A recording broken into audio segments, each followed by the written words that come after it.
va être compliqué avec eux, hein. Vraiment.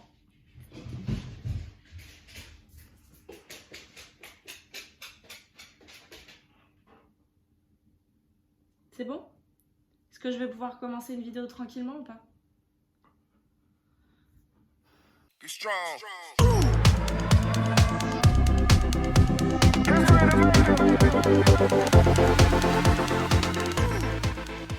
Hello et bienvenue dans cette nouvelle, que dis-je, première vidéo.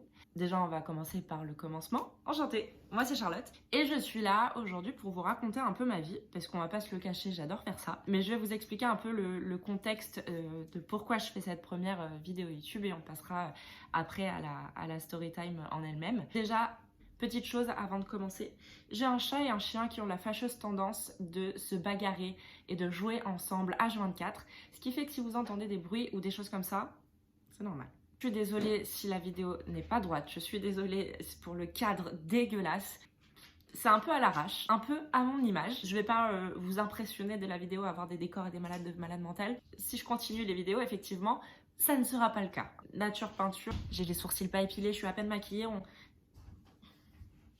ça va. Donc je disais, pourquoi j'en suis venue aujourd'hui à faire une vidéo YouTube. Tout a commencé il y a quelques mois où j'ai posté une vidéo sur TikTok qui a explosé, qui a fait 1,4 million de vues, alors qu'avant je tournais entre 500 et 1000 vues. Autant vous dire que je suis passée dans les pourtois de gens avec qui j'étais au collège, avec qui j'étais au lycée, de qui je n'ai plus aucune nouvelle aujourd'hui. Et cette vidéo a fait un mini buzz, c'est-à-dire que tout mon entourage a suivi vraiment toute l'ascension de ce compte TikTok. Et cette vidéo en question parle de l'histoire que je vais vous raconter aujourd'hui. Et suite à ça, j'ai beaucoup de proches qui m'ont dit mais pourquoi tu te lances pas sur YouTube, c'est trop bien, ta vidéo elle est folle, ça marcherait de fou. Et j'avoue que moi c'est quelque chose qui m'a toujours un peu attiré, ce monde de YouTube. J'avais une chaîne quand j'avais 16-17 ans, mais on n'en parlera pas. Et du coup je me suis dit ok bon bah pourquoi pas, moi qui normalement ai très peur du regard des gens, justement ce compte TikTok m'a un peu appris à en avoir un peu rien à faire de ce que pensent les gens. Et toutes les personnes en plus pour qui je me suis dit ils vont me juger, et ben en fait ils étaient vraiment derrière moi et je recevais des messages de soutien et c'était vraiment trop cool. Donc ça m'a un peu donné la force de me lancer aujourd'hui. D'ailleurs je me suis fait un petit café, santé. Maintenant que les présentations sont faites, je crois que j'ai à peu près tout dit. On va passer directement à l'histoire que j'ai à vous raconter. J'en peux plus de... Scott! Tu arrêtes de l'embêter? Arrête de l'embêter. D'ailleurs, si vous voulez aller faire un tour sur mon TikTok pour voir un petit peu les autres vidéos, n'hésitez pas, c'est Charlotte LTLR. Voilà.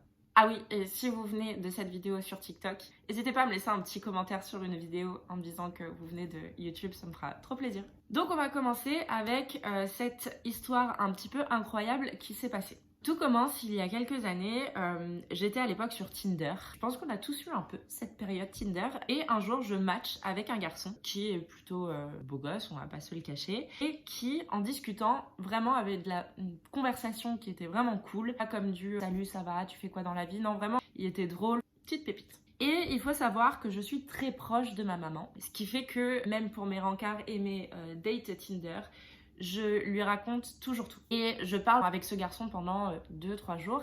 Et au bout de 2-3 jours, je dis à ma mère, maman, j'ai rencontré l'homme de ma vie. Il est beau, il est intelligent, il est drôle. Certes, je ne l'ai pas encore vu, mais il est vraiment incroyable. Donc là, je commence à lui parler un peu de ce garçon. On va l'appeler Pierre. Donc je commence à lui parler de Pierre et je lui dis, oui, donc il vient d'Ardèche, il habite sur Vienne, donc là où ma bande de potes de l'époque habite. Il fait ses études vers Lyon. Je commence à lui expliquer un peu nos conversations et toutes les un peu blagues qu'il faisait que je trouvais très drôles. Et je finis par lui envoyer une photo pour lui montrer quand même à quoi le futur homme de ma vie va ressembler. Je lui envoie une photo, elle me dit, ah oui, d'accord, ok, tu m'as dit il s'appelle Pierre et il vient d'Ardèche. Oui, il vient d'Ardèche. Et là, elle commence à me dire, il vient d'où d'Ardèche? Et puis tu sais, je commence à lui dire, mais pourquoi tu me poses cette question? Elle me dit, non, mais juste par curiosité, je connais un peu l'Ardèche, juste savoir d'où il vient. Et donc je commence un peu à chercher à l'époque sur Facebook et à stalker l'agent secret détective privé rentre en moi et je commence à stalker tout son profil Facebook pour essayer de voir d'où il vient en Ardèche. Et je fouille un peu sur son Facebook et je trouve la ville dans laquelle il était au lycée ou au collège, je sais plus. Donc je dis à ma mère, il vient de telle ville, etc. Et là elle me dit, écoute Charlotte, est-ce que tu peux t'asseoir, te poser? J'ai une question à te poser. Quand ta mère te dit ça, ça pue un peu quand même. Donc je m'assois et là elle me dit écoute, son nom de famille ce serait pas... Et là elle me dit le nom de famille du gars. Moi je suis un peu en mode wow, qu'est-ce qui est en train de se passer? Je lui dis ben écoute si c'est son nom de famille, mais comment tu le sais? Parce que là ça commence à devenir un peu bizarre. Elle me dit écoute, je suis pas sûre de moi, mais tu m'as dit qu'il était drôle, tu m'as envoyé une photo, tu m'as dit qu'il venait de telle ville. Et là elle me dit il semblerait bien que ce soit le fils de mon premier chéri avec qui je suis restée 8 ans. 8 ans, c'est long, c'est pas une amourette de 2-3 mois, tu vois. Et donc moi, bien entendu, la première chose que je lui dis, c'est maman, tu deviens folle, c'est impossible. Le monde est petit, mais pas à ce point-là non plus. Que tu me dises que ce soit le fils de ton premier chéri avec qui t'es resté 8 ans, pas à moi. Et elle me dit, écoute, il lui ressemble comme 2 gouttes d'eau. Il vient de la même ville, il a exactement le même sens de l'humour. Je suis sûre à 90% que c'est lui. Comment tu peux en être sûre? Parce que là, c'est juste du ressenti. Et là, elle me dit, est-ce que tu te souviens, quand tu étais petite, tu m'as toujours demandé, maman, comment tu m'aurais appelée si j'avais été un garçon? Et là, je réfléchis. Effectivement, ma mère m'a toujours dit que si j'avais été un garçon, donc on a dit qu'il s'appelait Pierre, que si j'avais été un garçon, je me serais appelée Pierre. Et donc elle me dit, écoute, j'ai été en contact avec lui il y a plusieurs années. Et je sais qu'il a un fils qui s'appelle Pierre. Et je me dis quand même, les coïncidences, elles commencent à... Elle me dit oui, parce que j'ai jamais eu de garçon, donc j'ai jamais eu l'occasion d'appeler mon fils Pierre. Mais lui a eu un garçon et je sais qu'il l'a appelé Pierre. Et là, je commence à me dire, wow, ok, c'est vraiment trop bizarre. Et je lui dis, mais je peux pas lui poser la question et lui dire, écoute, est-ce que ton père a eu une chérie quand il était plus jeune pendant 8 ans qui s'appelle un tel? Et donc là, je dis à ma mère, tu te doutes bien que je ne peux pas lui poser la question de but en blanc comme ça, alors que ça fait que quelques jours que je lui parle et qu'on ne s'est jamais vu. Et là, elle me dit, mais il va bien falloir qu'on le fasse parce que moi, je peux pas rester dans ce doute-là. Et là, elle m'envoie une photo de, donc elle, et de son père quand il était jeune. Et elle me dit, envoie-lui la photo et demande-lui si c'est son père dessus. Mais je vais passer pour une folle, pour une tarée, pour une malade mentale si je fais ça littéralement. Mais bon, au pire, je m'en fiche. J'avais vraiment envie de connaître un peu le dénouement de l'histoire. J'attends quand même, je crois, quelques jours, peut-être 1 ou 2 jours avant d'avoir le courage de lui envoyer la photo. Et sans aucun contexte, je finis par lui envoyer cette photo en lui disant, est-ce que tu reconnais le mec sur cette photo? Pas de surprise, il me dit, ben ouais, on dirait mon père avec des cheveux. Donc là, je lui dis, bah écoute, effectivement, c'est pas on dirait ton père, c'est ton père. Et la nana sur cette photo, c'est ma mère. Il est allé montrer la photo à son père. Son père lui a dit, oui, c'est bien moi sur la photo. La femme sur la... Enfin, la fille, parce qu'ils étaient plus jeunes, la fille sur la photo, c'est bien ma première chérie avec qui je suis restée 8 ans. Et à partir de là, on avait la confirmation qu'effectivement, je parlais avec le fils du premier chéri de ma mère. Donc, à peu de choses près, ça aurait pu être mon frère, hein, vraiment. Et à partir de là, lui me dit, mais au début, quand j'ai vu la photo, je me suis dit, mais qu'est-ce que la fille avec qui je parle fout en photo avec mon père? Parce que je ressemble énormément à ma mère.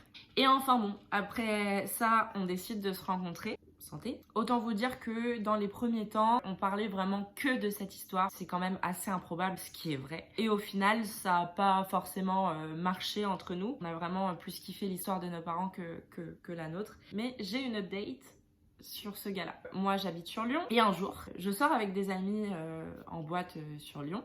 Et je le vois. Genre, on était dans la queue pour entrer dans un bar ou une boîte, je sais plus. Et je le vois qui passe à côté. Ma vidéo de 1,4 million de vues sur TikTok était sortie à ce moment-là. Et je me suis dit, est-ce qu'il est au courant? Est-ce que s'il me voit, il va m'en parler? Je sais pas.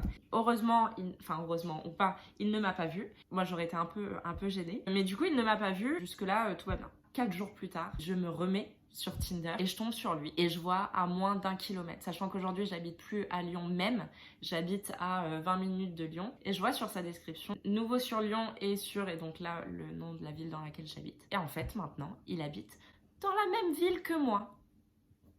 Ça fait quelques semaines voire quelques mois que j'ai vu ça sur Tinder et je l'ai jamais croisé. Pourtant j'ai le chien, je sors le chien régulièrement, mais je l'ai jamais croisé. Assez improbable que après ce qui s'est passé, donc l'histoire de nos parents, le fait que j'ai raconté notre histoire à nous sur TikTok, qu'aujourd'hui on se retrouve exactement dans la même ville. Voilà, je crois que j'ai fait le tour de cette anecdote. Ça reste une histoire que j'adore raconter, parce que je la trouve vraiment what the fuck et improbable. Du coup, je garde vraiment de bons souvenirs de toute cette histoire, donc vraiment cool. En tout cas, si vous avez aimé la vidéo, si vous avez aimé cette histoire, n'hésitez pas à liker ou à commenter la vidéo en me racontant vos histoires les plus what the fuck que vous avez pu avoir sur Tinder. J'espère qu'on se reverra bientôt pour une prochaine vidéo, si celle-ci vous a plu. Je vous souhaite une bonne journée et je vous dis sûrement à bientôt pour une nouvelle vidéo. Ciao!